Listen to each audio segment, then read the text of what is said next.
Friends. दोस्तों, कुछ लोगों को दिक्कत आ रही है कि सर केवाईसी कैसे कंप्लीट करें, है ना। तो आपको स्टेप बाय स्टेप बताता हूँ। सबसे पहले मैं क्या करता हूँ, मेरी आईडी को मैं लॉग आउट कर लेता हूँ। आपको सबसे पहले क्या करना है, आपकी आईडी को लॉगिन करना है यूज़र आईडी और पासवर्ड को डाल के। ठीक है। जैसे आप आईडी लॉगिन करोगे तो देखिए यहाँ पर लिखा आ रहा है, ये देखो केवाईसी स्टेटस में दिखा रहा है कि अनसबमिट, यानी कि अभी इसका केवाईसी सबमिट नहीं हुआ है। तो क्या करना है, स्टेप बाय स्टेप देखते हैं। नंबर 1, आपको सबसे पहले यहाँ पर ये जो 3 डॉट दिख रहे हैं साइड में, इस पर क्लिक करना है। फिर कुछ ऐसे ऑप्शंस खुलेंगे, इनमें आपको प्रोफाइल पे क्लिक कर देना है। प्रोफाइल के अंदर कुछ ऑप्शंस आएंगे, यहाँ पर आपको फर्स्ट पे क्लिक करना है, KYC my profile and KYC. यहाँ देखो एक पूरा पेज खुलेगा, है ना। यहाँ आपको अपना सब कुछ डिटेल डालना है ना, जो भी आप यहाँ पर करने वाले हैं सब कुछ, यहाँ आपका नॉमिनी नेम वगैरह। अभी देखिए इसको कैसे करना है समझते हैं। सबसे पहले आपको डालना है आपका डेट ऑफ बर्थ, है ना। तो मैं आपको रफली बता रहा हूँ, ठीक है। आपको अपना डालना है, जो भी आपका रहे। मैं एक बार वैसे कुछ भी क्रिएट किए देता हूँ ताकि आपको अपना कर लेना है। आपको जो डालना है सही सही डालना है, ठीक है। यहाँ आपका ईमेल एड्रेस डाल सकते हो आप, जो भी आपको ठीक लगे, है ना। जो भी आपका रहे वो आपको एकदम ठीक ठीक डालना है।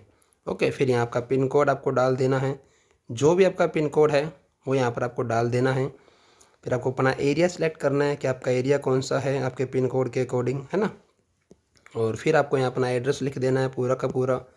फिर यहाँ बात आती है अकाउंट नंबर की। तो देखिए ये जो अकाउंट नंबर है, ये चीज़ें हैं, ये बड़े ध्यान से डालनी है, क्योंकि एक बार मिस्टेक कर दोगे तो फिर क्या कल को दिक्कत आएगी। तो सबसे पहले आपको अपना अकाउंट नंबर डालना है, जैसे कि मैं मेरा अकाउंट नंबर यहाँ पर डालता हूँ, है ना। मेरा बहुत ही सिंपल सा अकाउंट नंबर है, तो मैं भी यहाँ पर डालता हूँ, आप देख सकते हैं, है ना।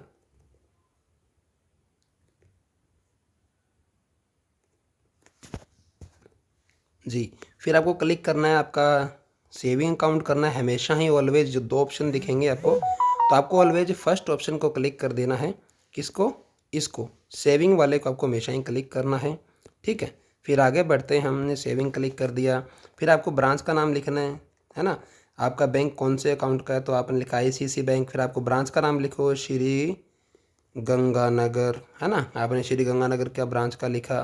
फिर आपको IFSC कोड डालना है, जैसे ICICI, फिर 3 बार 0 डाल के फिर जो आपका IFSC कोड है वो यहाँ पर आपको डाल देना है ना। फिर उसके बाद आपका जो पेन नंबर है वो डालना है आपको, है ना। जो भी आपका पेन नंबर है वो डालना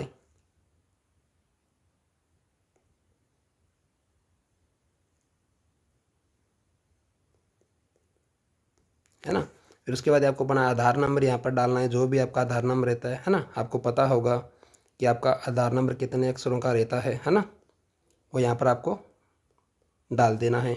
फिर आपका पासपोर्ट नंबर नहीं है तो छोड़ दो, है ना। ये नहीं है तो इसको छोड़ देना, बाकी आपको डाल देना है। फिर यहाँ पर आपको अपने डॉक्यूमेंट्स की इनकी फ़ोटो अपलोड कर देनी है ना। अगर है तो कर सकते हैं, नहीं है तो बाद में कर सकते हैं। फिर यहाँ पर आपको क्या लिखना है, नॉमिनी का नेम। आप किसी को नॉमिनी करना चाहते हैं का, जैसे मैंने लिखा है यहाँ पर, मैंने मेरे फैमिली में से किसी का ही नाम लिख दिया मैंने, है ना। वैसे ही जैसे मैंने मम्मी जी का नाम डाल दिया, है ना। और या फिर मैंने किसी और का नाम लिख दिया यहाँ पर, जो भी आपको ठीक लगे, है ना। आपको कोई भी आप नाम लिख दो यहाँ पर। उसके बाद में जो भी आपका रिलेशन है वगैरह आप यहाँ पर लिख सकते हैं, जो भी आपका रिलेशन रहता है ना। फिर उसके बाद में आप यहाँ पर कुछ भी लिख सकते हैं, जैसे आपका जो ब्लड ग्रुप वगैरह इनका जो भी है, तो कुछ भी आप यहाँ पर लिखो, है ना, जो भी है ना।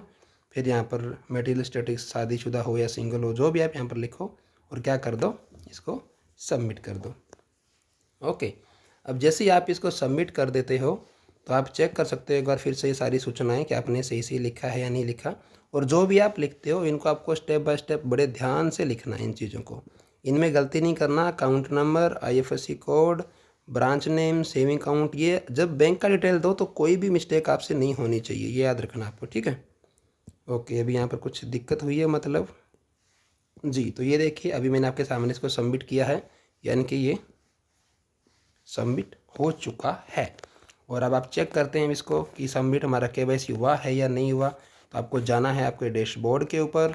जैसे आप डैशबोर्ड पे जाएंगे तो ये देखो क्या लिखा रहा है यहाँ पर, KYC वेरीफाइड, यानी कि आपका KYC कंप्लीट हो चुका है।